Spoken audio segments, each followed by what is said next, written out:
Don in London, hello. October the 8th.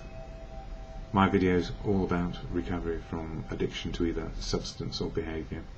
My addictive substance, alcohol, my behaviour, equally addictive toward people, places and things, collecting, work, relationships, trying to fit in, trying to be perfect.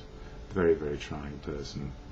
And when I couldn't get it right, oblivion with alcohol, or oblivion in behaviour, which was probably not really what I wanted to do. It wasn't what I needed, I know that for sure. These days, finding balance, to love, be loved and useful, have some purpose. I share here from this book, Daily Reflections, which is an AA literature book, Alcoholics Anonymous, my fellowship, which helps me keep sober a day at a time.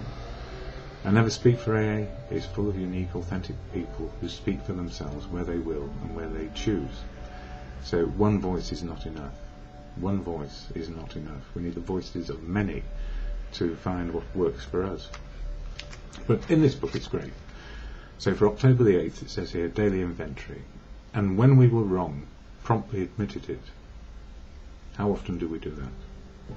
I was beginning to approach my new life of sobriety with unaccustomed enthusiasm. New friends were cropping up, and some of my battered friendships had begun to be repaired. Life was exciting, and I even began to enjoy my work, becoming so bold as to issue a report on the lack of proper care for some of our clients.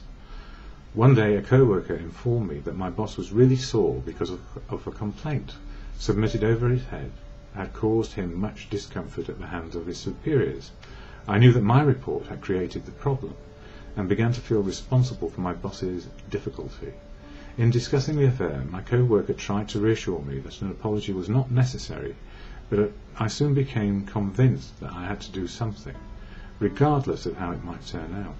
When I approached my boss and owned up to my hand in his difficulties, he was surprised, but unexpected things came out of the encounter, and my boss and I were able to agree to interact more directly and effectively in the future. Reminds me of a time where I couldn't do that, and that was partly me, and it was partly them. But I made it worse, because I knew I was right, and that didn't really work at all. Bosses are bosses. So, these days, knowing my part in my life, my choices, my attitudes and my behaviour, I'm learning what I can and cannot do, and what is appropriate in different situations. Not to put myself down, but to make better choices about my life. And in that past situation, I stayed too long, had a nervous breakdown, and it led to all sorts of utter misery. So these days, one day at a time, with the help of AA and fellowship, and some daily reflections, and friends, and family, and community, you name it, it's all there. The Serenity Prayer helps me when it gets difficult, and that Serenity Prayer is a meditation to God or good conscience, as you come to understand your understanding. Simply good conscience, and if you believe in God, God is truth with love and wisdom for me. That works beautifully.